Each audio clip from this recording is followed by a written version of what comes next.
আসসালামু আলাইকুম। সবাই কেমন আছেন? আশা করছি আল্লাহর রহমতে আপনারা সবাই ভালো আছেন। আলহামদুলিল্লাহ আমরাও অনেক ভালো আছি। আজকে আপনাদের জন্য আমি নিয়ে আসলাম গরুর মাংসের ভুনা রেসিপি। এই গরুর মাংসের ভুনা রেসিপিটি আজ আমি কিভাবে তৈরি করেছি সেটাই আজ আপনাদের সাথে আমি শেয়ার করব। গরুর মাংস আমাদের সবারই অনেক প্রিয়, আমরা সবাই অনেক পছন্দ করি। গরুর মাংস এটা সাদা ভাত, পোলাও, পরোটা সব কিছুর সাথে খেতে খুব ভালো লাগবে। এখন আমি নিয়ে নিব কিছু গরুর মাংস। আমি যে গরুর মাংসটা আজকে নিয়েছি সেটার সাথে তেল, চর্বি, সিনা, হাড় সব কিছু মিলিত ছিল। আমার গরুর মাংসটা দেখতেও অনেক ভালো ছিল, একদম টাটকা গরুর মাংস ছিল।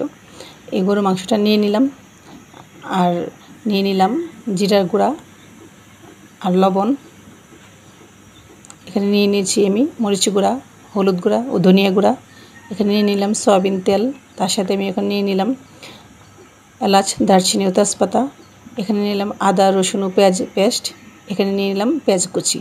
আমি একটি পাতিলে পরিমাণ মতো তেল দিয়ে দিব। যেহেতু গরুর মাংস রান্না করব, তেলের পরিমাণটা একটু বাড়িয়ে নিয়েছি। এখন দিয়ে দিব পেঁয়াজ কুচি। আমি তেলের মধ্যে পেঁয়াজ কুচিটা দিয়ে হালকা একটু বাদামি করে ভেজে নিব। আর এখানে আমি দিয়ে দেব গরম মশলা,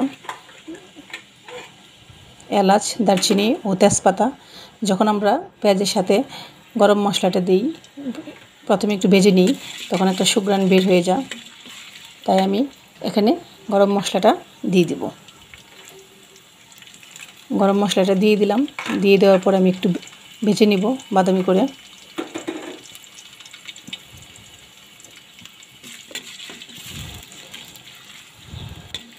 গরম মশলাটা দিয়ে দিয়েছি। এখন আমি বাদামি কালার করে একটু ভেজে নিব। দিয়ে তারপর এখন আমি দিয়ে দিব হলুদ গুঁড়া, মরিচ গুঁড়া ও ধনিয়া গুঁড়া। এখন আমি দিয়ে দিলাম হলুদ গুঁড়া, মরিচ গুঁড়া ও ধনিয়া গুঁড়া। দিয়ে সামান্য একটু পানি দিয়ে দিলাম যাতে মশলাটা পুড়ে না যায়। আমি এটাকে এখন পেঁয়াজের সাথে একটু মিশিয়ে নিব। এখন দিয়ে দেবো জিরার গুঁড়া ও লবণ। জিরা গুঁড়া, লবণটা দিয়ে দেওয়ার পরে আমি এটার সাথে ভালো করে মিশিয়ে নিচ্ছি। আর এখন দিয়ে দেব পেঁয়াজ বাটা, রসুন বাটা ও আদা বাটা একসাথে নিয়ে নিয়েছিলাম, সেটা এখন দিয়ে ভালো করে মশলাটাকে এখন আমি কষিয়ে নেব। গরুর মাংসের মশলাটা আমরা যত ভালোভাবে কষাবো ততই গরুর মাংসটা খেতে অসাধারণ লাগবে। আমার মশলাটা একটু সময় নিয়ে ভালো করে কষিয়ে নিয়েছি। এখন আমি দিয়ে দেব গরুর মাংস। আমি এখন গরুর মাংসটা দিয়ে দিচ্ছি। গরুর মাংসটা দিয়ে এখন আমি ভালো করে মশলার সাথে এটা আমি মিশিয়ে নিব। আমি এটার মধ্যে অল্প পরিমাণে আজকে পানি দিয়ে আমি রান্না করব, বেশি পানি দিব না, কিন্তু মাংসটা অনেক সফট হয়ে যাবে এবং খেতেও অসাধারণ লাগবে।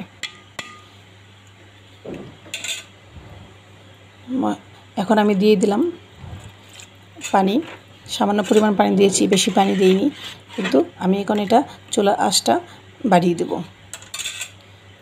চুলার আঁচটা বাড়িয়ে দেওয়ার পরে আমি কমিয়ে দিয়েছিলাম যাতে মাংসটা সিদ্ধ হয়ে যায়।